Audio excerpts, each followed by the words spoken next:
Saudara-saudariku yang terkasih, Pace Ebene. Pada hari Minggu kedua masa Advent, kita diminta untuk merenungkan Injil Markus pasal 1 ayat 1 sampai dengan 8. Inilah permulaan Injil tentang Yesus Kristus Anak Allah. Seperti ada tertulis dalam kitab Nabi Yesaya, "Lihatlah, aku menyuruh utusanku mendahului engkau. Ia akan mempersiapkan jalan bagimu."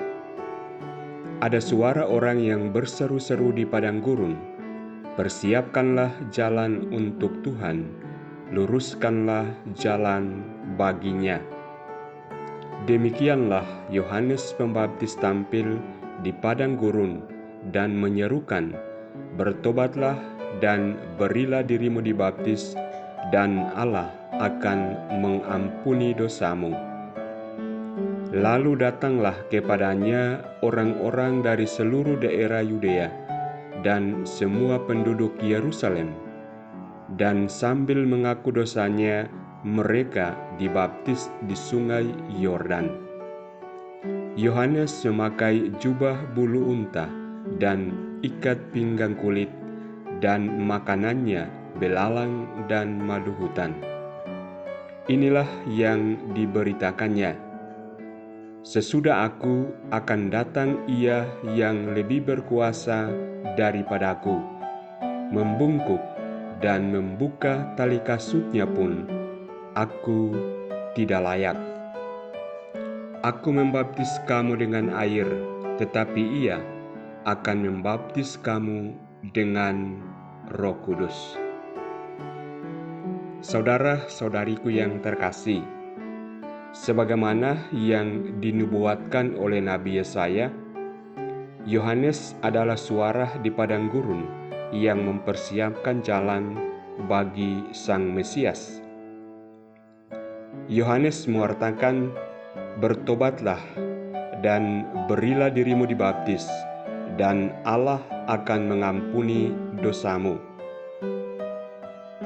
Pewartaan ini merupakan sebuah panggilan kepada umat manusia untuk melakukan perubahan, melakukan pertobatan, sebuah perubahan pertobatan yang tidak hanya dalam tindakan, tetapi lebih-lebih dalam hati dan pikiran kita.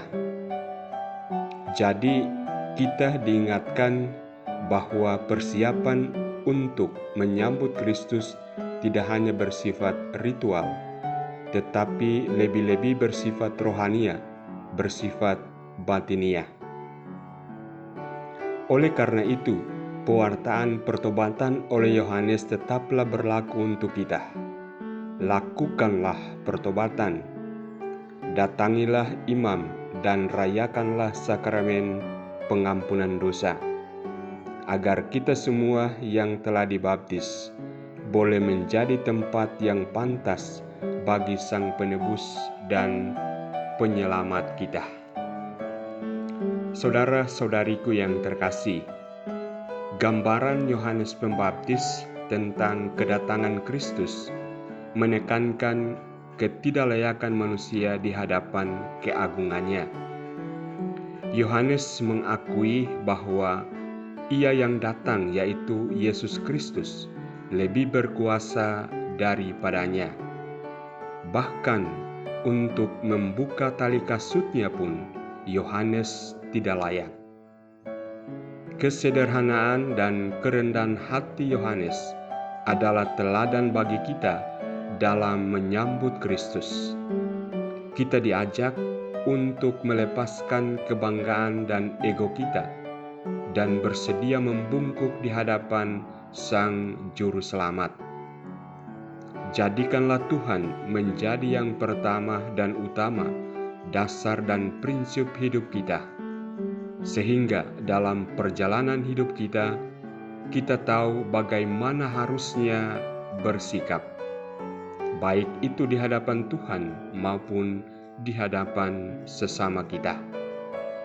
dan nilai atau keutamaan yang diingatkan melalui Yohanes untuk kita miliki adalah kerendahan hati. Maka marilah kita semua berjuang, terus berusaha untuk memiliki keutamaan atau kebajikan kerendahan hati dalam hidup kita. Tuhan memberkatimu.